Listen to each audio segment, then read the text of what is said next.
Drug modification, अगर किसी मरीज की किडनी गड़बड़ है अर्थात उसका blood urea, serum creatinine, blood urea nitrogen बढ़ा हुआ है, तो क्या हम उसको वही दवा देंगे या दवा में कोई बदलाव करेंगे?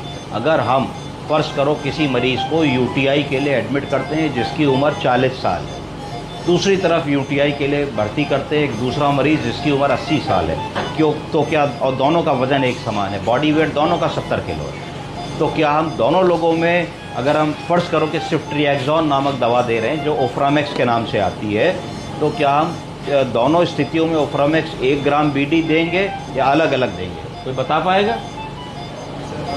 अलग अलग देंगे। क्यों?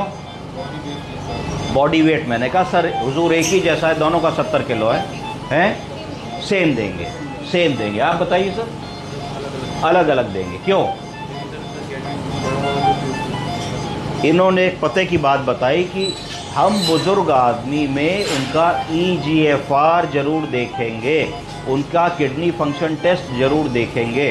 प्रायः 70-80 साल के व्यक्ति में उनका क्रिएटिनिन क्लियरेंस रेट कम हो जाता है, ईजीएफआर कम हो जाता है, यूरिया क्रिएटिनिन बॉर्डर लाइन रहने लगता है। इसका मतलब है कि ड्रग की एलिमिनेशन की कैपेसिटी बदल जाती है।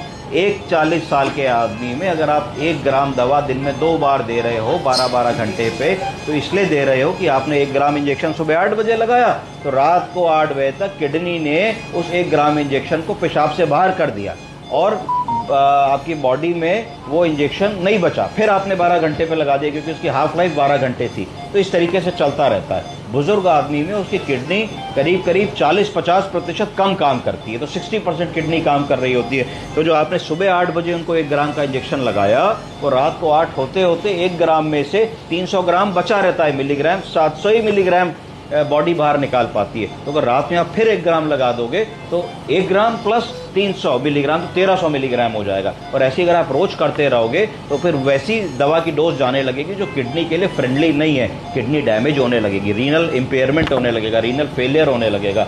तो ड्रग मॉडिफिकेशन की ज़रूरत है। क्या है ड्रग मॉडिफिकेशन? तो ऐसे केस में हम पहले लोडिंग डोज तो फुल डोज देंगे कि अगर हमें ओफ्रामेक्स देनी है तो हमने 1 ग्राम या 2 ग्राम जो भी हमारे डॉक्टर ने कहा वो लोडिंग डोज लगा दी। उसके बाद 50% ऑफ द ड्रग यानी कि सिफ्ट्रिएक्सोन 1 ग्राम ना देके हम 500 मिलीग्राम को स्प्लिट करके दिन में 2 बार या 3 बार में देंगे, जिससे कि किडनी पे बुरा प्रभाव ना पड़े। अगर किडनी पे बुरा प्रभाव पड़ेगा तो किडनी की पेशाब बनाने की क्षमता वैसे ही कम है, पेशाब बनाने की क्षमता और कम होगी, यूरिया क्रिएटिनिन बढ़ेगा, शरीर में सूजन बढ़ेगी और अल्टीमेटली पेशेंट आया किसी और समस्या के साथ था और उसको रीनल इम्पेयरमेंट होने लगेगा, रीनल फेलियर होने लगेगा। और अगर आप समय रहते नहीं समझ पाए तो आपका मरीज बहुत ज़्यादा पॉजिटिव बैलेंस में जाने लगा तो डायलिसिस की भी ज़रूरत पड़ सकती है। समझ गए?